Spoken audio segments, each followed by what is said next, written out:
মাটি দাইল কেনেকৈ ৰান্ধিব লাগে সকলো অসমীয়াই জানে, তাত শিকাবলগীয়া একোৱেই নাই। তথাপিও মই ৰন্ধা পদ্ধতিটো দেখাব বিচাৰিছোঁ। মানে এতিয়া ধৰক অসমীয়া মানুহে গাহৰিৰ লগত, কণবিলাহীৰ লগত, ঔটেঙাৰ লগত বা কলখাৰ দি ৰান্ধে, কিন্তু মই মোৰ মাৰ পৰা শিকিছিলোঁ এইটো। ইয়াত মানে একো নিদিওঁ সেইবিলাক, খালি মই অমিতা, কোমোৰা আৰু জাতিলাও থাকিলে দিওঁ। এতিয়া মোৰ ওচৰত অমিতা আছিলে কাৰণে অমিতা দিছোঁ। মাটি দাইলখিনি ধুনীয়াকৈ ধুই পখালি প্ৰেছাৰ কুকাৰত দি দিলোঁ। তাত যিখিনি ফেন ওলালে প্ৰথমে মই ফেনখিনি কাঢ়ি পেলাই দিওঁ।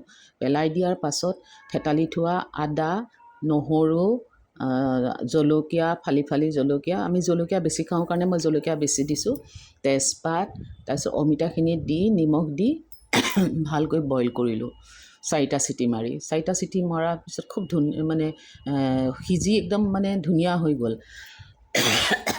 তাৰে অলপ নহৰু থৈ দিলোঁ তেল মাৰিবৰ কাৰণে।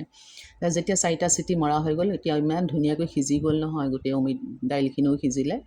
তাৰ পাছতে তাত মিঠাতেল দি অলপ মিঠাতেল, মানে মই কাষ্ট আইৰণৰ কেৰাহী ইউজ কৰোঁ কাৰণে কাষ্ট আইৰণৰ কেৰাহীতে দেখাইছোঁ।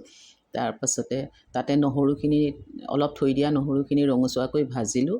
ভাজি পেলাই হালধিখিনি ইয়াত দিলোঁ। মই প্ৰেছাৰ কুকাৰত হালধি নিদিওঁ, কিয়নো হালধি দিলে প্ৰেছাৰ কুকাৰটো বৰ হালধীয়া হৈ যায়। গতিকে ইয়াতে দি পেলাই সেইখিনি জ্বলি যাব বুলি অলপ পানী দি দিলোঁ। পানী দি পেলাই তাৰপাছতে মাটি দাইলখিনি তাত ঢালি দি ভালকৈ উতল আহিবলৈ দিলোঁ। ধুনীয়াকৈ উতল অহাৰ পাছত মানে এইখিনি সোৱাদ যাতে নহৰুৰ সোৱাদটো আহি পেলাই তাত ধুনীয়াকৈ মিক্স হয়, তেনেকৈ ধুনীয়াকৈ উতল অহাৰ পাছত মানে খাবৰ কাৰণে ৰেডি হৈ গ'ল। এয়া মোৰ মায়ে মানে বনায়, আৰু যোনে খাইছে আজিলৈকে মোৰ হাতৰ সকলোৱে ভাল পাইছে কিন্তু এইটো।